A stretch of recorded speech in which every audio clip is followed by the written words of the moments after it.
I'm so excited. What are we looking at here in this crate? We're looking at a 483 stroker built from a 413 industrial Mopar engine. And it's a monster, and it's going in my 78 Power Wagon. It came! It finally came! The big one. On our way.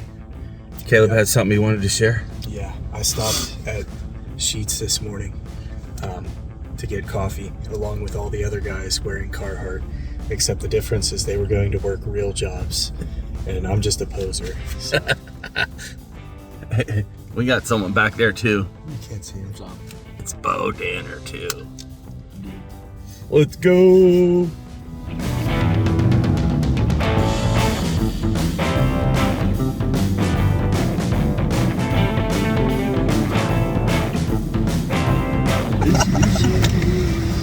I changed Bo's language on his TV to Chinese. He took it well. Hey Bo, are you angry?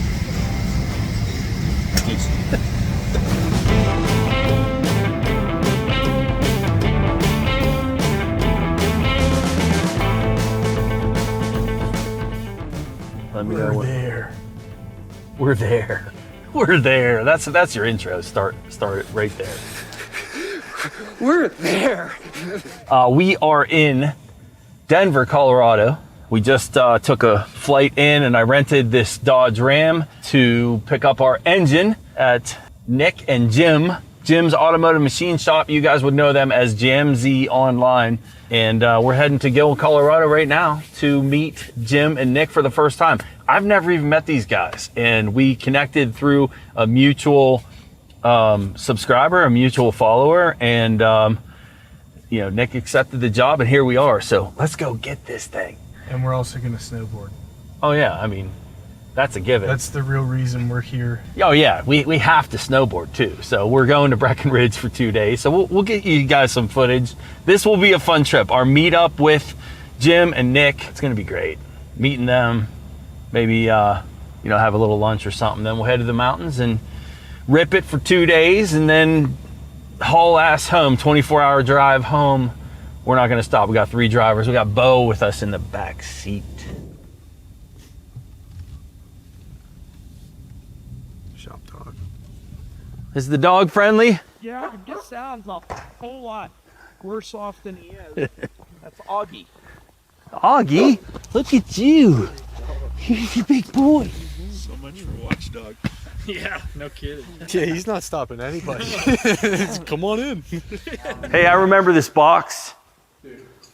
Don't get your toes under the edges of this box Yes, sir. in case it decides to fall off. I remember how heavy it is. Yeah, I destroyed my toe the other day before we put the engine in, Did so you? I can't imagine how heavy it is now that the engine and your old parts are in it. You know, what's funny is we're loading this into a truck, and then we're driving it up to Breckenridge. So this is going to sit in the back of, there's an engine sitting in the back of a truck. So there she is. Yes. And we've got your old crankshaft, your old heads, Yes. old valve covers, everything in here. Your old headers. I never got around to That's okay. grinding Yeah. the weld out of those. No but, problem. Everything should be in here. I think most of your old parts, honestly, are probably scrap. Yeah. But I have that box over there. I kind of sorted stuff out there. Most likely extra parts. Yeah. They're there in case you need them. Okay. And I think this box here is stuff that you may very well use. I think there's some of the brackets and stuff for the alternator. Okay. Everything in there. You had an issue with the starter at first? Because it wouldn't fit our bell housing. Oh, that's right. I was going to say, because I think that starter could be on its way out too, and I never expressed that to you guys. It works fine. Like, because I had a couple times I hit it and it was a click only, and I know it wasn't a wiring problem. Well, so the starter itself worked fine. Yeah. But I learned a lot about Mopars and different bell housing Yeah. and different flywheel sizes. yeah, yeah, And I bet you did. the bell housing we had fits is an 130 tooth yeah, maybe. flywheel, and you have, I think it's 143, and don't quote me on all this because I'm just trying to remember. So the same starter works on all these different combinations of flywheels, but we had the bell housing for the small flywheel, you had the larger flywheel, and then I have another bell housing that I think is off a truck engine or something like that. That looks like it would still use the same starter, but it just keeps spacing them out. Bigger diameter. Yeah. So yeah, when we ran on the dyno, we ran a different flywheel. You did. But we've got yours back torqued on there and everything. Yeah. You need to put a pilot bearing in there. Yeah, I need to get a whole clutch. I don't even know what clutch I'm buying yet, so I have to do research on that as well. I think probably a dual plate is probably what it's going to need, but Probably something a little lighter would help the rest of your drivetrain. Something that would slip a something lot. that will slip. So just get a regular clutch and take care of everything else. That makes sense. Yeah, for sure. The engine you started with, Yeah. I think was a very low mileage, pretty nice engine Yeah. until it got left sitting out and got water in the cylinders. Yeah. Yeah. And that's, you said that when you pulled the bearings, they were stamped 72, and that's what I was told. And then these heads, they're not off. They're not. I knew that Yeah.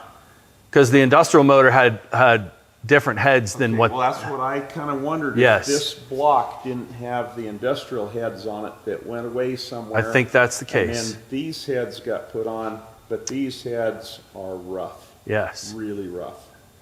But your short block was really, really nice, with the exception that it had sat out and got water down the carburetor. Well, and like you originally thought it had been bored 30. That's what they told. That's what he told me. You said you thought the crank had been turned 10 on the rods and 10 on the mains. That's what he told me. But I get it apart, and it was factory. the pistons were factory, the bearings were all factory, and so like he said, not a lot of runtime on it from the looks of it. And in fairness to the guy that sold me the truck, because I don't want to throw him under the bus, it just might have been what he was told. Yeah, sure. But it was a true rattle can rebuild. I mean, it was a cam thrown in it, a set of heads. Yeah. And we were at coil binding, basically, which we think is why it wiped it out in the 3,000 miles I drove it. Definitely didn't help it any. Yeah. But a couple things that I did want to go over on this. Originally, I told you I was going to put black valve covers on it. Yes. The reason that I didn't paint these black, and I mean, I don't know what your preference is. I just thought it was going to look cool with black. But you may have a clearance issue with your brake booster. So what I've seen other people do, I mean, this is one of those things that we can't tell without having the vehicle here. Sure. So until you get it in there, you're not really going to know. Yeah. But I have seen on the internet, one thing people do is take and basically cut down the valve cover, because where we have a clearance issue with our rocker arms is actually kind of in this area. Yeah. It's a width issue, not a height issue. So there's a lot of height that you can decrease here, but you may have to potentially find somebody to kind of rework this valve cover. Okay. I don't know if you can see down there like the original valve cover is. It Tapers off. down in the back here. Yeah. And we think you could do the same thing with these. I just take a hammer to it and like. Yeah, maybe. That's the extent of my fabrication skills. I don't think I'm cast kidding. aluminum will fabricate very well with a hammer. Yeah. What about I could just beat the brake booster in on the bottom too. You don't need the brakes. Fuel pump. Yeah. And where is that rod? I think it's on my desk. Okay. Maybe. Again, since you have the steel billet, is that what they call it? Roller camshaft, you can't run the steel fuel pump push rod. Personally, I would change this over to an electric pump and eliminate that problem. But we did get you the push rod that has the brass ends on it. That's what's in there now. I didn't even put it in. Okay. The fuel pump and like I say the rod is over there, so that's up to you. Figure out what you want to do. Yeah. But anyway, that push rod with the brass ends will not harm the camshaft. Okay. But I don't know how long they'll last, because it's like the distributor gear, the brass gear, they're fine for going down the strip. Yeah. But they're not good for long-term street use. Okay. And I wonder if that'll be the same problem with the fuel pump push rod. but Okay. I don't know. That might be a couple year down the road problem though for me. I'm probably 2,000 miles a year is what this thing's going to get. Now you're making me think fuel injection again. Don't tell the internet because they get the for panties in a bunch over fuel injection. But for my channel, though, they want to see fuel injection. Right. They want to see fuel But injection. see, then you put the fuel injection on it. Yeah. And it turns into a political thing. Yeah. It's like a political argument between Yeah. Poly and Phytech. and who knows what all else out there. Yeah. This is the rod. Yes. And this is okay. Yeah, that's brass. Just the end of that Yeah. is. Just the end that rides on the camshaft. This side goes in Yeah. on the cam. Yeah. And that's my only concern is if it was to wear. I don't know if these wear. Yeah, sure. 'Cause I know the distributor gear wears. Yeah. I don't know if these have enough Well- pressure that they wear. But if it was to wear that brass tip clear down and you got into the steel, you'd be in trouble. Well, probably all the internet experts we have, by the time Somebody we is gonna post tell this, you. Yeah. we'll know whether or not we can run it and if we can trust it. Yep. That's the beauty, honestly. And We make fun. We make fun of We- it, but Very good. there's truth to that. There is truth to Yeah. it. When you produce something and you have a 100,000 eyes on it, somebody Yes. has experienced that failure and knows Yes. whether or not that's a legit concern or not, or if it's Yes. bull. Yeah. Yeah, Because we do learn from those comments. we do. Yeah. We do. We have to sift. gotta weed we have to through 'em a sift little through bit. them. Yeah. Yeah, exactly. But that's props to our communities for sure. Let's see. Okay. The dipstick may or may not work where it's at. So that's good. I just don't know if you'll have clearance with your Yeah. brake booster. Oh. I think the clearance issue is up in this area, not down here. I just you're didn't talking know if about you'll be to able to stick it. reach in and You know, your old one, It was up further. It was up here. yeah, and it looked That like was a so janky. coiled up snake. I had to use a pair of needle nose vice grips to get it down, back down in. So Nicholas ordered a brand new OEM dipstick for it that's laying down there. Yeah. Well, it won't fit with any of the headers. Okay. That's why your old one looked like it looked. Okay. Because they tried to wrap it around the headers to make it go. That makes sense. So anyway, I cut your old one up Yes. and just made that little shorty there. Yeah. And it worked fine for us here. Okay. Whether or not it worked for you, I don't know, but that's going to be your problem. Yes, it is going to be my problem. we do have oil and a new oil and a new filter in here that we want you to run for 500-ish miles. Okay. And then That change it. oil's in here already. It's in there now. already It has Okay. it has break-in oil in it again. Okay. So theoretically, this thing is fully broken in at this point. But We ran braking oil in it, Yeah. drained it out, put that oil in my motor. Yeah. Because we're cheap on my own stuff. And then you have new oil and filter back in here now. Okay. Ready to go again, 500 miles. Okay. so, and I guess with that, let's talk a little bit about running it on the dyno Yeah. because we did take it over. And on that first day, essentially the first day we were there, we spent the whole day dealing with timing issues that we finally diagnosed to be slop in the intermediate shaft where the tang of the distributor mates with right there. in here. This piece. That slot was too wide this way.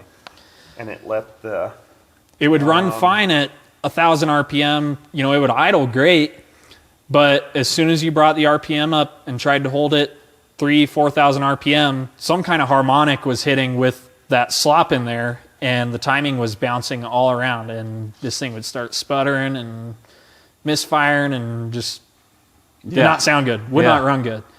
So we pretty much killed the first day of dyno time trying to figure out what is going on with this thing. this is a built distributor we end up using for it. But when you would put that in, that one, and this isn't the one that was bad, but it just had way too much rotation this way. They did not fit well together. I mean, it's got to have clearance. Yeah, it's a got to little have bit, clearance to but- slide in and out, but it doesn't need to be able to turn 30 degrees. Yeah. Yeah. That's back and significant. forth. Yeah. So you fought that the first day. We fought that the whole first day. Then the second day, we put this distributor in because at first we were like, well, maybe it's the distributor. So we put that in. We also changed the gear in the intermediate shaft, and I mean, right away it started running good. Started cured it. And that was with that distributor. That was with that distributor. Yeah. So We have not actually tested it more with the distributor that you have here. Yeah. But again, this is your one that you had rebuilt, so theoretically it's correct. And I think we, in our initial trying to figure out, wasting our dyno guys' time and wasting our own time and money, we're like, well, let's eliminate that factor just in case. Sure. And I think it kind of wrongly got blamed for the issue because once we changed that intermediate shaft, I mean, you could bring it up to 4,000 RPM, and Pete said the timing was steady, held it right there. held it exactly where it should be. So anyway, then we go back the second day, and everything ran pretty great, but we still had a little bit of learning issues with the EFI. That's the thing with the EFI is, again, we're not crazy experienced in getting them to run, and this is maybe a little bit of a more radical build to where it's not as plug and play as they would like it to sound. Sure. Would you? Well, some of that plug and play correctly? involves driving it. Exactly. It's more than just sitting and in those small dynamic. And that's where we couldn't tell, like, okay, is this a thing of we just need to run it longer, or when's it going to learn? Yeah. Or is it going to learn? Do we need to put more input into it first? So anyway, we got several good pulls off, but we were still getting a little bit lean, I think. And to the point where we're like, maybe this EFI unit is not big enough for this. Sure. So even with that, these numbers are reflecting those variables. Right. Yeah.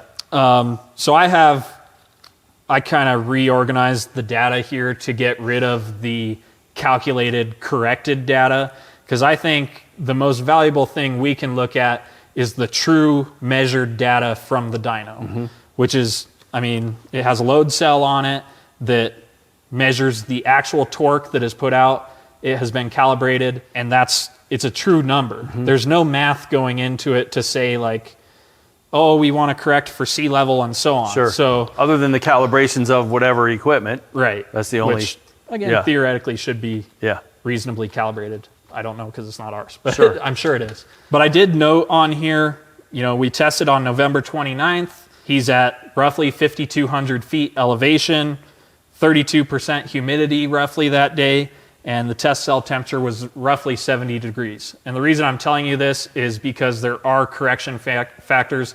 Most of the time when people give you dyno numbers, they're telling you a corrected number.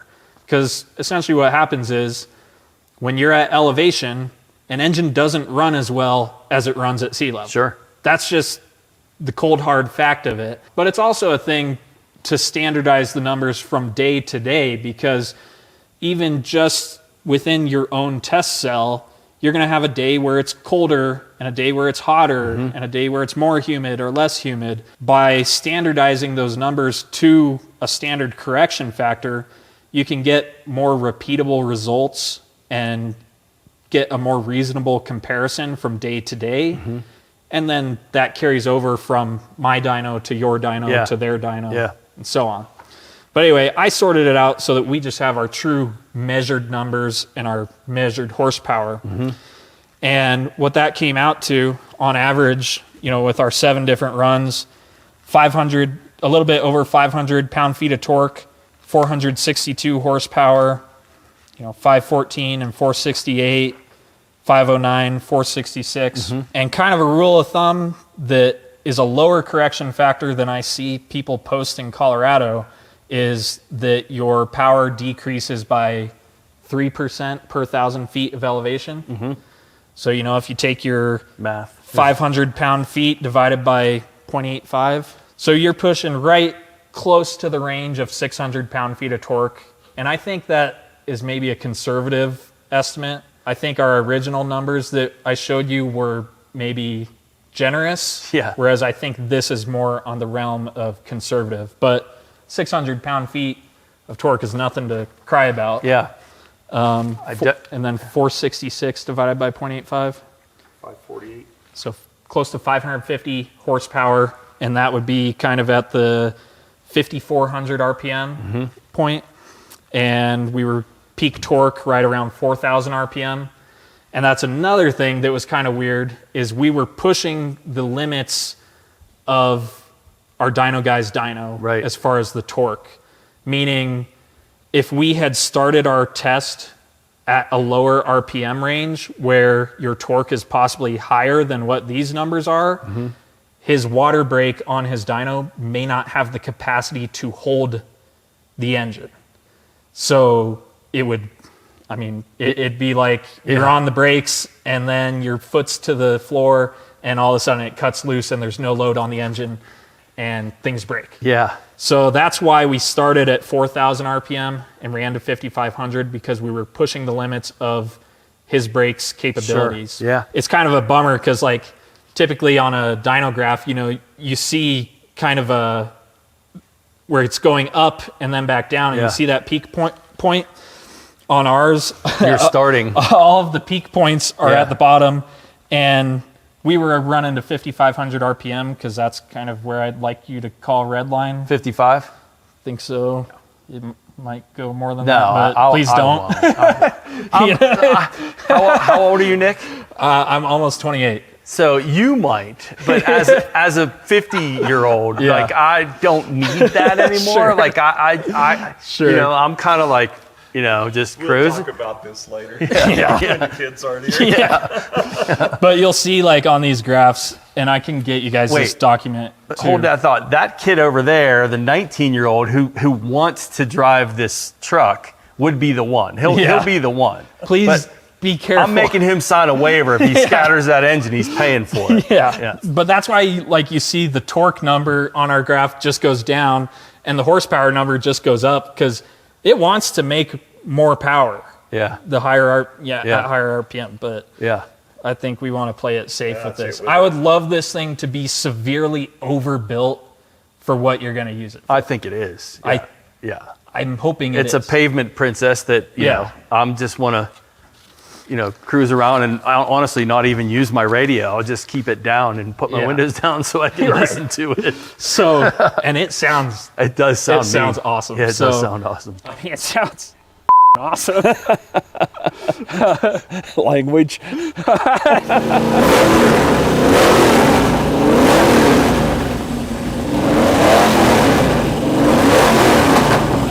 There's times where you got to use the right word, but we'll bleep it.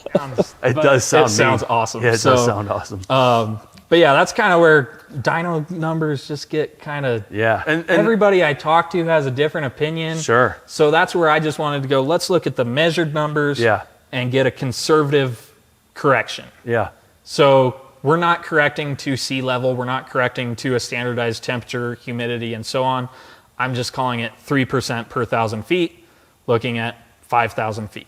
Well, we'll get to hear a lot from everyone else on what they I'm think. sure people will have opinions, and this is a thing where we're in inexperience because we Sure. don't have a dyno, Yeah. so we haven't had the time to mess with it and learn and so on. Yeah. To be honest with you, I don't really care. Like, Yeah.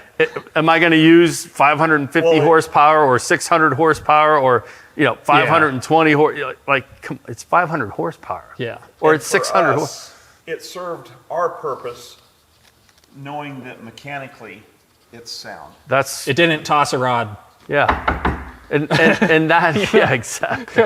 And that for me is most important. And honestly, when I picked you guys, it was watching the quality of work that you guys do.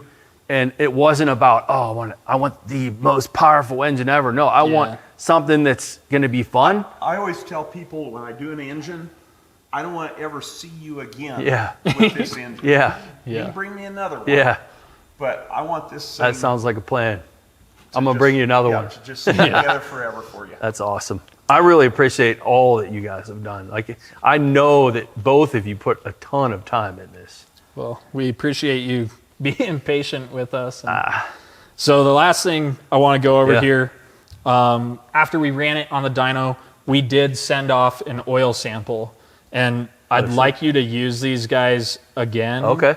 It would just help kind of establish a trend of if things are good or not good in the engine. Yeah. Right now it says monitor, which sounds scary, but just to read here, silicon, copper, lead, and total wear are elevated, which is typical for new engine break-in.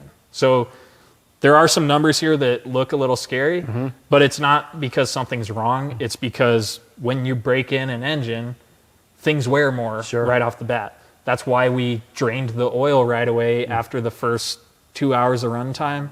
And that's why I'm telling you to drive it for 500 miles and drain the oil again. You want an oil sample done with this after 500? Because I can do that. 500. And then I'll do the next one too. Yeah, whatever your standard oil sample is. Yeah. It's kind of weird because I bought this one, but we should be able to have you give them the sample ID of the initial one. And what they'll do is they'll compare to your previous samples with some context of like, I gave them the context that this only has dyno time on it. Yeah. And, they came back, all other results are within normal ranges. So resample it next oil change to monitor and establish a trend. Okay. But when you get into some normal driving and normal time, that's when I'd like to, mostly you need to know, is there something going on or not? Sure. And these guys, they should be able to compare to your previous sample. Yeah. And that's just kind of something good to know. But when we drained the oil, it looked like brand new oil. I mean, That's why I was confident enough. I saved it and nice. We put it in our own engine. So, it looked good. We cut open the oil filter and, no more blue flakes of paint in the oil filter. No more blue flakes. Exactly. Get rid of those. I think there was, just a little bit of material or whatever you want to call it. But again, you're breaking in parts. We do all the cleaning we possibly can, and you still have stuff. That's why you have an oil filter, is to catch the things that either wear off or that we missed along the way. So it was nothing concerning, and we have footage of that too that we can show. But that's kind of where we're at, and I'm giving you all of this to keep, so you can look through it and decide if it scares you or not. But that's awesome. It doesn't scare us. So well, we really appreciate it, and I can't thank you guys enough for taking on this job. And I know, like, to your community, like, this isn't your normal stuff either, so it was kind of a little bit of a change up for them too. So I appreciate you guys letting me have them for a little bit of time for this project. And I can't tell you how excited I am. If you ever make it out to Pittsburgh, the Pittsburgh area, I'll absolutely give you the keys, Jim, and you get to drive it. You're allowed. I don't know if I'm gonna let the 28-year-old drive it. Probably not. Maybe. No, we'll let. I know how much time and money is in this thing, so maybe I would be a little careful with it. Yeah. You could probably run this a long, long time with what you've got, as long as you don't try a bunch of crazy launches. Right. With 35-inch tires on pavement, right? Yeah. Let's light them up. So, anywho, that's I don't know. That's, I guess, the end of the series. I love it, man. But you guys I'm are excited to see. I hope you guys will continue on. For sure. I guess we should give a shout out to Trick Flow. They helped us out on the cylinder heads and the rocker arms, and some of the parts up there. Yes, thank you. cp-carrillo helped us out on the pistons and helped sponsor the build. So that was. And special thanks to Josh of Engine Rehab for coming in and doing what he did too. Exactly. It's not like he lives like next door. No, this That's build, a pretty big deal. There was a lot of collaboration, and Josh has a lot of acquaintances that Pete Graves was one too. helped us out on it, and it took a village to to make this thing happen. So, but here we are. Well, for us, the next thing will be getting it in and having some runs, and you guys will see that for sure. So, I mean, we'll probably film some stuff along the way as well, whenever I'm beating on the valve cover with a hammer. Hopefully. Sweet. Alrighty. Thanks, awesome. brother. Thank you. Thank you, Jim. Appreciate you guys both. Yeah. Let's get it in the truck.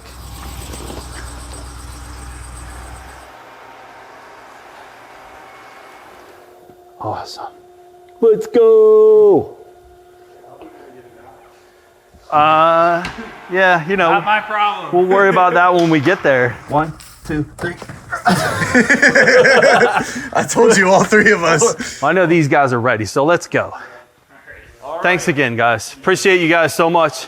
I hope we get to see you again sometime. Yeah, for real. Even if it's me bringing you another motor to build, so we'll see. So we just left Jim's Automotive Machine Shop, Jamsy. Love those guys. Jim is awesome. Nick is awesome.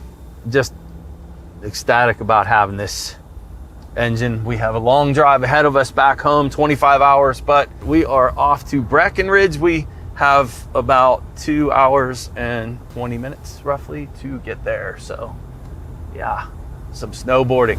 Let's go. Bo and Caleb. Let's go. Let's actually go. It's really hot. Okay.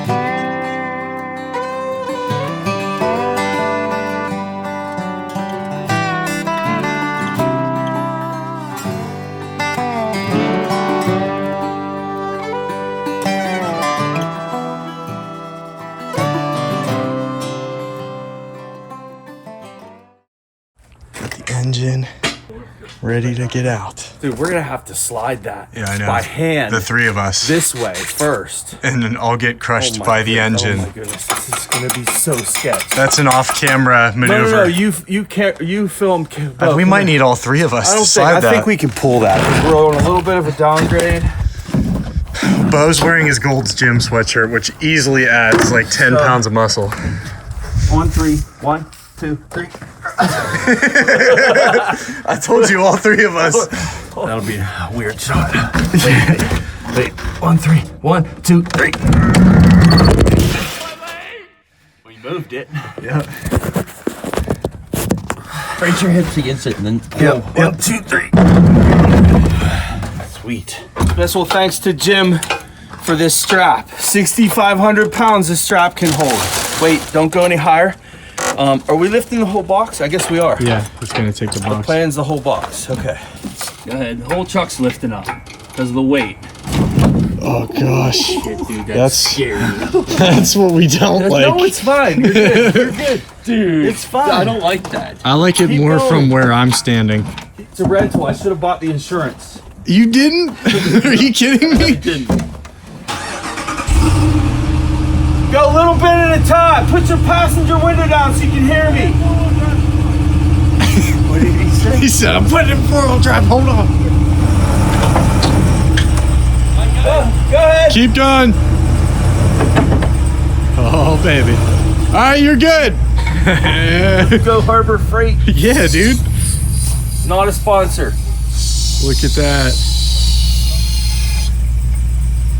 Nice. Now, what are the chances that we can wheel this in this Get it? crappy ice-bound driveway Over that bump over in to your... there and get it in my garage? Slim to none. Yeah.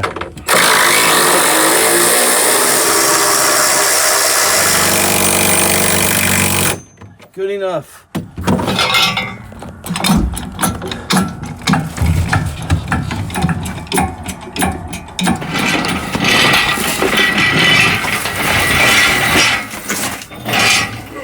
Yeah. Sweet.